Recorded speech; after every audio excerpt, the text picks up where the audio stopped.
Hi, and welcome back to my YouTube channel.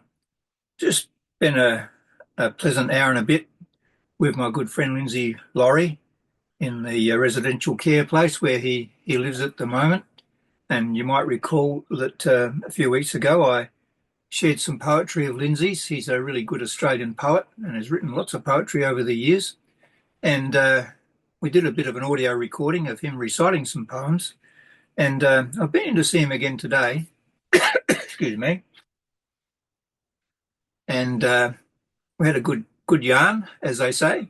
And I took with me this book here, the poems of Henry Lawson, who's a famous Australian poet. And this is some of his poems. There's about 20 or so poems in here, and illustrated by the famous Pro Hart, who's a famous Australian artist. So this is part 2 of my conversation with Lindsay Laurie, because we turned off the audio at one stage and went to listen to some music, and then we came back again. And because of my ineptitude in juggling around audio tracks, I'm doing it this way. So thanks for watching. Keep on watching for the second part of my conversation with Lindsay Laurie, poet extraordinaire. Keep watching. People are mostly Australian. Yeah. Mostly, I think. Yeah. But he's quite good. Yeah. A really nice man he was too. Yeah. He wasn't, you never had any fear of him being a snob or, better than anyone else. Yeah. He wasn't like that at all. He was really down to earth, quiet. If anything, he was quiet. Yeah. Very quiet. Yeah. No, that was beautiful. That, what was it called? Willow?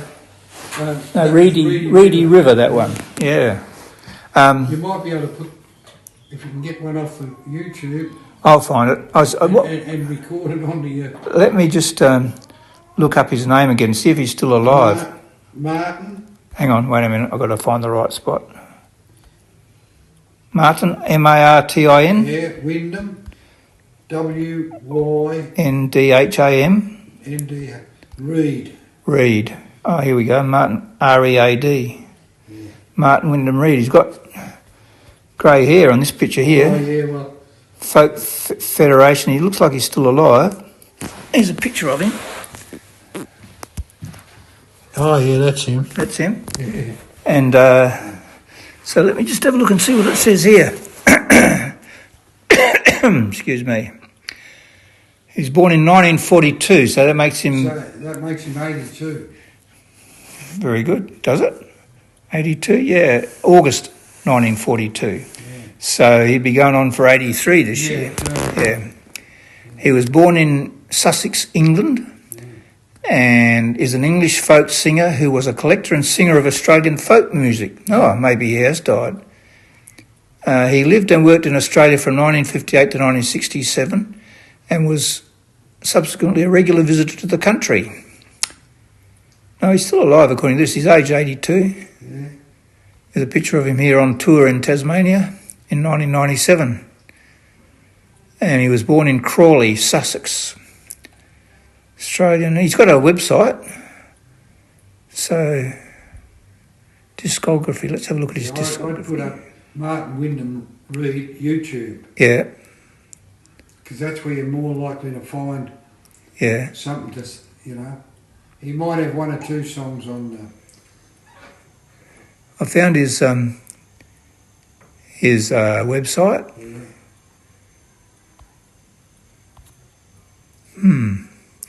Anyway, that was very interesting. So, yeah, there's not much you don't know about all this stuff, is there? You've got an amazing memory, Lindsay. Now, Oh, gee, he was a nice fellow. I couldn't get over how nice he was. Yeah? And his wife, too. Yeah? Oh, jeez. I really only met him once, really. Yeah. But he wanted to get back in touch with me, and I didn't feel comfortable with that for some reason. I don't know. I don't know. I just thought, why would he want to ever get in touch? I might have felt an inferiority to him. That's your problem. You're so humble. Well, it feels it's not like a problem, really, but... I just felt that way Because he was so good. Yeah. I sit there listening, I think, why would he ever want to have anything to do with me? But people who care about those sort of songs care about people, and they want to talk to people. You know, that's why he did. That's why they do it. I think he might have thought he'd get a few stories out of me. Well, he would have. Yeah. I get a few out of him. But he wasn't in Australia when he wanted to get in touch with us. I think by email or something. Yeah. You know. And I could get in touch with him and ask him if he still wants to get in touch with him. No, don't do that. Don't do that? No. You never heard back from that American lady? No, not yet. Well, maybe they haven't had the competition yet. Oh. Shall we read this one called Mary Called Him Mister? Have you heard that one? Yeah. A long time ago. This is a classic, I think. Yes, it's good. Read it out. Yeah. They'd parted just a year ago. She thought he'd never come back. She stammered, blushed, held out her hand and called him Mr. Mac. How could he know that all the while she longed to murmur John? He called her Miss LeBrook and asked how she was getting on. They'd parted but a year before. They'd loved each other well, but he'd been down to Sydney since and come back such a swell. They longed to meet in fond embrace. They hungered for a kiss. But Mary called him Mister, and the idiot called her Miss. That's right. He paused and leaned against the door. A stupid chap was he. And when she asked if he'd come in and have a cup of tea, he looked to left, he looked to right, and then he glanced behind and slowly doffed his cabbage tree and said he didn't mind. She made a shy apology because the meat was tough, then asked if he was quite sure the tea was sweet enough. He stirred his tea and sipped it twice and answered plenty quite, and cut himself a slice of beef and said that it was right. She glanced at him at times and coughed an awkward little cough. He stared at anything but her and said, I must be off. That evening he went riding north, a sad and lonely ride. She locked herself inside her room and sat her down and cried. They'd parted but a year before. They loved each other well, but she was such a country girl, and he had grown such a swell. They longed to meet in fond embrace. They hungered for a kiss. But Mary called him Mister, and the idiot called her Miss. Yeah. I know it's a good poem. He wrote some really good stuff. There's the photograph that Pro Art did. Jeez.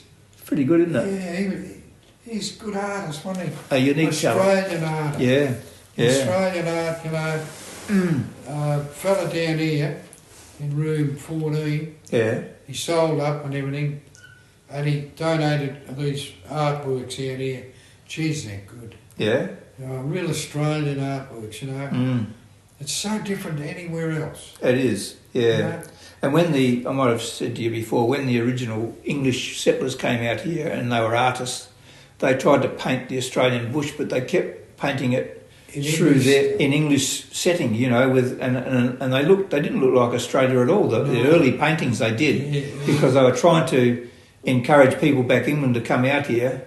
And if they had painted the harsh environment, they thought they wouldn't come. I think that was the theory. And it's same with the poet, Adam Lindsay Gordon. Yeah. He was a really well-known poet. Yeah. But when you read his poems, they're sort of like they got an English tone to them. It's trying to do the Australian thing, but use an English sort of just. Yeah, they weren't quite there, were they? Some of the early settlers, no. They were still trying, and the Australian identity was still being shaped, wasn't it? A big example of the English was down at Barwon Park, just out of Geelong. Yeah. Thomas, what was his name? So Thomas something or other. He brought out 24 rabbits. Yeah. And for his property, Barwon Park. Mm. And anyway, he let them go, and he told his visitors that come out there, you can go and shoot the rabbit, but don't shoot too many. He said, we don't want to lose them all. And within 2 or 3 years, they crossed the Murray. And I thought, how did the rabbits cross the Murray? But in those days, there was no locks. No, and the river dry was so river dry, that the rabbits could run across. Yep. true. And that's how they crossed the Murray. Yeah, and they opened up the inland with paddle steamers, but sometimes when there was no water in the river, they were stuck on a sandbar for months, 6 months, 9 months. I saw that once. Before they put the locks in. Yeah, well, when the locks were in, where was it? Up in Kalkai National Park. Yeah. What they called, behind the lock, they called the pool. Yeah. It was the pool. Mm. And above the pool was the river. And I went up in that Haddo National Park and I couldn't believe it. There was just islands of sand everywhere in the river, birds on it. And the river boats could never get up that. No, not until they put the locks in. In fact, I reckon you could have walked across the river. Oh, you could. I've been up there when it's been in drought and you could walk across the river. And I've seen it in the opposite too, when it was so full of water that there was areas where in dips and that the water could get out. Yeah. And I reckon it covered, 100 acres or more. Yeah. Just water laying everywhere. Mm. And I've seen it when they have the black water too. Mm. Gee, when you see black water, you know you've seen it. Yeah. It's due to the floods going down and the water coming in from under all the trees. Yeah. And all the dead leaves and all that, and the tannin, I guess. Yeah. And there's a law that when the black water comes in, you're not allowed to pick the crayfish up off the banks and that, because they come out of the water so they can survive, because there's no oxygen. Yeah. And there's big crayfish come out onto the thing, but you're not allowed to. Yeah. You get caught, you get in a real strife. Yeah. Yeah, it was that Murray River. Gee, you can see it. It's and amazing. the same with the Darling. Gosh. Yeah. But it's green. It goes green. Yeah. So I've got photographs of it green. Gee. Mm. Yeah. Yeah. Let's find another one. Yeah. Let's see what else we got here.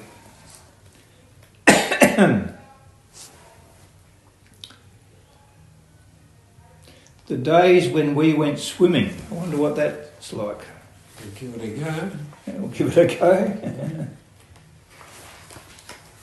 I love that painting by Pro Hart. Have a look at that. Oh yes, the swimming Skinny pool. dipping. Yeah, the kids in the pool. And, you know what? We used to do the same. We called it the railway dam. Yeah. And you wouldn't do that now because at the same, like at our age, and the dam was the same. Right up to the water, the grass was at least 3 or 4 foot high, and there was no paths. As kids, we just wandered through it with bare feet and all that, not even thinking of snakes and stuff. Yeah. Because snakes like to gather where water is. Yeah. But the railway dam was a little creek ran into it when it ran. Yeah. And I don't know what they even used it for. Yeah. But we used it because it was as a swimming hole. Yeah, because it was the only place around our district that, unless we walked a couple of miles down to the Bunyip River. Yeah. So just get all your gear off and hop in. Just take your clothes off, then you go. Yeah. We kept our shorts on and that. Okay. Yeah, because the trains used to go past. Well, I'll tell you another story about that same sort of thing, where they didn't keep their clothes on. My parents used to live at West Croydon, and I lived at Brooklyn Park. Oh, yeah. And I used to ride my bike over to their place quite often. I'd go down Holbrooks Road, it's called, and there's a bridge used to go up over the Torrens. Oh, yeah. It's flat now, the bridge is flat, but it used to be like that. It was you quite had to steep. let the boats go over? No, there was a dam down the side of it. No, okay. it was the Torrens was pretty much, there was no boats going through. Yeah. But in the old days, it was steep, steep bridge. A lot of the bridges they were like that, but then they flattened them all out now.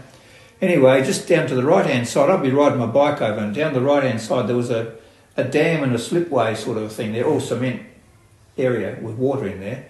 And all the local kids, all the local lads, you'd drive over and they'd all be in there skinny dipping in the dam, And this is back in the 1950s, and no one would be going to do that now. They did. Oh, all the time. gee, no.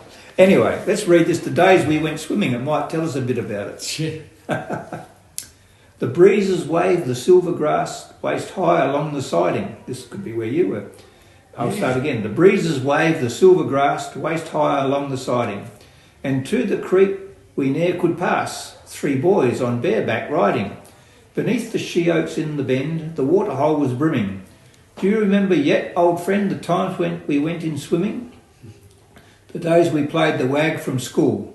Joys shared but paid for singly. The air was hot, the water cool, and naked boys are kingly. With mud for soap, the sun to dry, a well-planned lie to stay us, and dust well rubbed on neck and face, lest cleanliness betray us.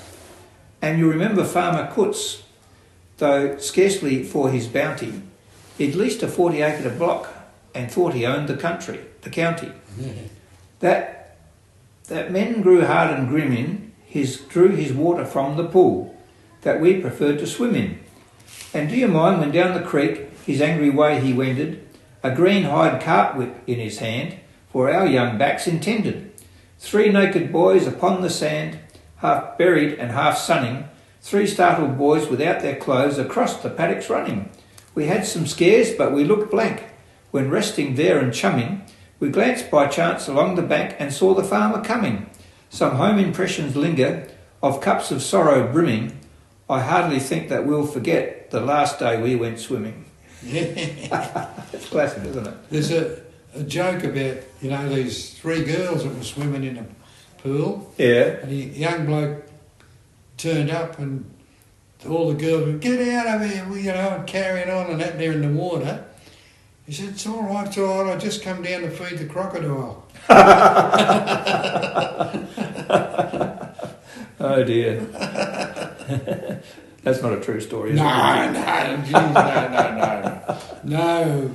Yeah, well, the trouble is, up north you can be in situations Do you know, Barry Kirkwood, his name was, he went for a trip around Australia. Yeah. He come from Mildura and I was there. Yeah. He said he got the biggest fright of his life. It was just billabong or something, and he seen a dingo. Yeah. It was stopped there for a drink in the water, and he got his camera and he got out of the car and got as close as he could to take a photo of the dingo, and he said as he had the camera up, this crocodile come from nowhere and grabbed the dingo. He said, I never got such a fright in all my life. Yeah. And it was probably his fault that the dingo got caught. Yeah. Because it's got distracted. Wow. Gee, he said, they just come from nowhere. He said, wow. But you can understand they do that. That's what they do. Yeah. Yes, well, having lived in Darwin for 12 months, I've become very wary of crocodiles. What about pythons? Pythons? Yeah. I've never really come across one in the wild, but up at Renmark, where my wife comes from, there used to be Joe Brettall's reptile park. Oh, yeah. And he had these big pythons there, which you could put around your neck and everything. And I did that. And I was, when I was probably only just recently married, I guess, and don't know whether they had any kids or not, but we were up at Renmark. There was this young guy came from Lae in New Guinea. Oh, yeah. An indigenous guy from Lae. He was on a cultural exchange or something or other, and he spent a week in my office working in the old PMG department. And I said to him, would you like to come on the weekend with us up to Renmark, And he said, yeah, that'd be good. And he couldn't get over how far Renmark was because in New Guinea you don't... Yeah, that's right. It took us 3 hours, 4 hours to drive in the car. He couldn't get over how long it took to get there. But anyway, I took him out to Joe Brettall's reptile park. And we had a little Kodak Instamatic camera I bought for him so he could take photos. And I said, can you take my photo of this one? Vingo Desiang, his name was. Vingo Desiang. Oh, yeah. Had about 6 kids back in New Guinea. Anyway, he was probably about 40, I think. But he I got this big python, huge big python, put it around my neck, and you know, you got under supervision. You know, you're not about to be killed by the thing, and they were still doing that up until the day the place closed. But anyway, he took my photo, and I said, and I looked around for Vingo, and I said, "Okay, your turn now." And he'd gone about 100 yards away. He said, "I don't want to go near that." No. I said, "Why not?" He said, "Oh, the snake might come after me afterwards." Well, you know, up in Darwin, it was a couple of years ago now, in a school up there, a python, I don't know whether they lay eggs or have young ones, but they found 20 of them in a part of the wall, these baby ones. Yeah. You know, so they had to evacuate the school and get them out. But they say 1 out of every 3, I think, houses in Brisbane is liable to be a python. Yeah, well, a friend of ours, son and wife and kids live up there, and they've got pythons on their property. Yeah. Yeah. But you've got to be careful if you've got dogs and cats. Yeah, yeah. Oh, geez, in Cairns, I think it was, someone got out to feed their dog in the morning. You know, it was on the chain was into the, went into the thing, and it was a python that was in there. Yeah. It swallowed a dog. Yeah. Ah, well, I've been recording all this. Oh. I better perhaps stop it. But it's been good having a chat. It's amazing what how we digress. You go from one thing to another. You do. You're good at that. Yeah. And my problem is I'm good at that too. So we'd never go home if we kept going. I know. Talk on and on and on. But anyway, I'm just going to stop it here for the minute, Lindsay. We can still keep talking. I might put some of this on, if not all of it, on YouTube. You okay with that? Yeah. Yeah? Okay. I'll just stop this now.